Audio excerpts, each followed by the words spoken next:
Here's today's poser. A 3-kilogram ball falls from a height of 12 meters. What's its speed at height 6 meters? And the potential answers are 2.6 meters per second, 6.5 meters per second, 11 meters per second, or D, it can't be determined. The answer is 11 meters per second. How do we get this? Well, we could use our kinematics equations, or the simplest way to solve it is to say that the ball has fallen 6 meters and use our loss of gravitational potential energy to calculate the kinetic energy, which then can be used to solve for velocity. And if you're not sure how to do that, I'd encourage you to review that from our previous lecture. Okay. Hello everyone, I'm Mr. McBrien. This is SPH3U, Conservation of Mechanical Energy, or the Forever Ball Part 2. The Ontario curriculum states that we need to use the law of conservation of energy to solve problems involving work, gravitational potential energy, and kinetic energy, and that we should be able to describe energy transfers and transformation. This is what we're going to focus on today. So we're going to talk about the law of conservation of energy, and we're going to apply that to kinematics problems we previously solved using our kinematics equations.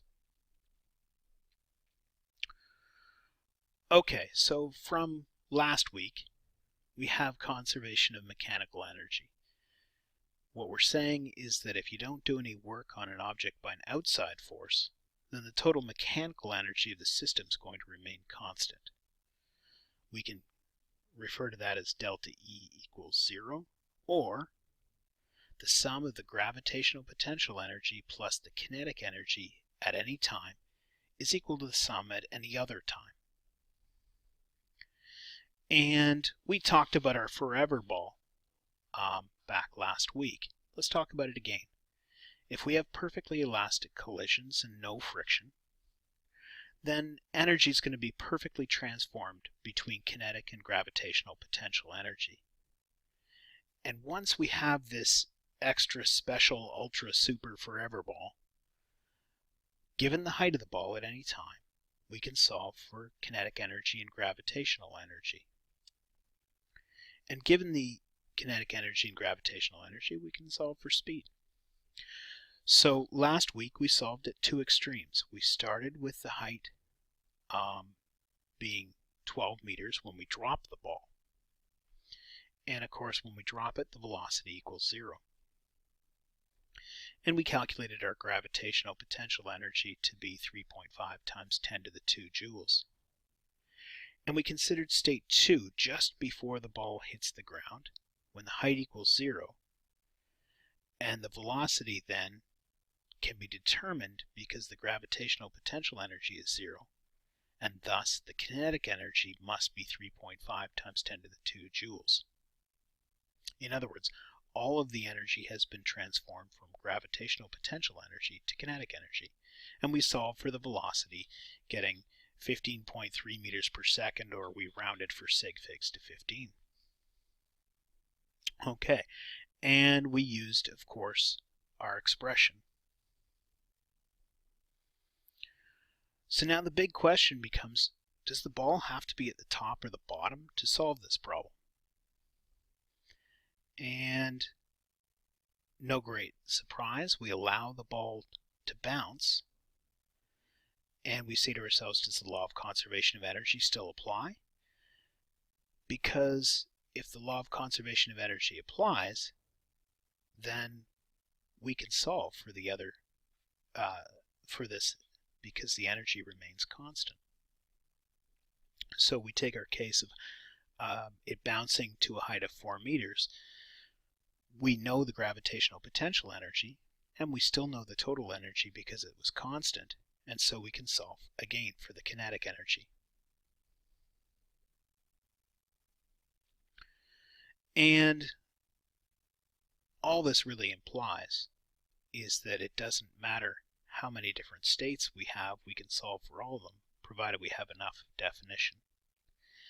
And so what we're going to do is fill in this table, but before we do, maybe we can talk about a general recipe for this approach. So let's talk about that. If we want to solve for a given problem using the law of conservation of energy, it's not a particularly difficult thing to do. First off, we need to declare our states so that we're clear on which parameters belong in which time frame. And for convenience, you can just say state 1, 2, 3, etc. Then the easiest approach to take is to identify the state that's best defined. If at all possible, we're going to calculate the total energy for the system using a single well-defined state. And then once we've done that, we can solve for any missing terms by keeping the total energy constant. Again, our expression of E total being constant, and knowing that we only have two terms for our mechanical systems. So, some nasty physics teachers may give us some situations where we can't define the number of joules exactly. This is typically when you don't know the mass of the ball or the other object that we're considering. If this happens, it's not a big deal. You can either use algebra to cancel out the mass, or you can insert a probe value for the mass, which you can be confident will cancel anyway. Okay, so in class we're going to work through an example. I'd encourage you to do the same with this problem. So it's not unlike the one we had at the beginning. We have a 3 kilogram ball dropping from a height of 12 meters, and it bounces to a height of 4 meters. And the question is, what's its speed? So we have our initial state at a height of 12 meters and a speed of 0. This can give us our energy total. And we have state 2, where the ball has a height of 4 meters. And we can solve for the missing kinetic energy term using that, and then use the kinetic energy term to get the speed. I'd encourage you to pause the movie and take the time to do that calculation. Now in class, what we're going to do is in fact fill out this entire table. So this is kind of a classic physics question that we can expect to see on tests on a regular basis. Hint, hint. So for this kind of a table, we can just work our way through and in this case use all of the heights involved to calculate the velocities. And if you do it right, and you calculate the kinetic energy and the gravitational potential energy, they should all total to 350 joules when accounting for rounding errors. So I'd encourage you to take the time to work your way through those problems and do those 5 problems before you continue. Okay, now you've done a bunch of exercises and you've got your feet wet with conservation of energy problems. Can you think of any other systems that we can treat this way? So stop and think for a second about any other systems like that. They're going to involve gravity and speed, and I'll list some that I thought of off the top of my head. So the kind of closed systems that we can treat with the law of conservation of energy could be roller coasters, pendulums, swing sets, and ramps. Essentially any system that doesn't have an outside force acting on it. Okay, one final thought before we do some work on this. Can we find the velocities involved? We've talked about speed over and over again. Can we fill in the velocities for this table? Please pause the movie and think about this for a second, and then come back and we'll discuss it. Okay, welcome back. So hopefully you've noted the fact that these heights, we don't have any time associated with these heights. And based on that, we have no idea of the direction that the ball is going. And in fact, it's irrelevant to our question. The direction is undefined because the time frame is undefined. And of course, this is consistent with our original point that energy is a scalar quantity rather than a vector quantity. So we have a speed that we can define here. We do not have a velocity. Okay, so now the exercise for us to perform. This should be very straightforward to you based on what we've done so far.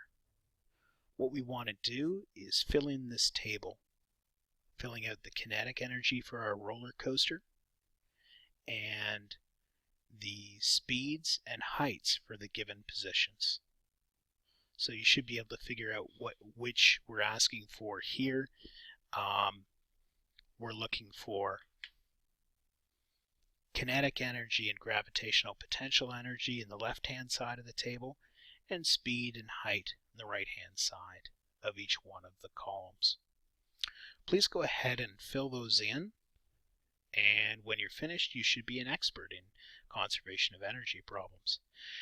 Now, I'm going to give you the weight of the roller coaster, but keep in mind that you could be asked to solve for the velocity, for the speed of the roller coaster, without actually having that mass.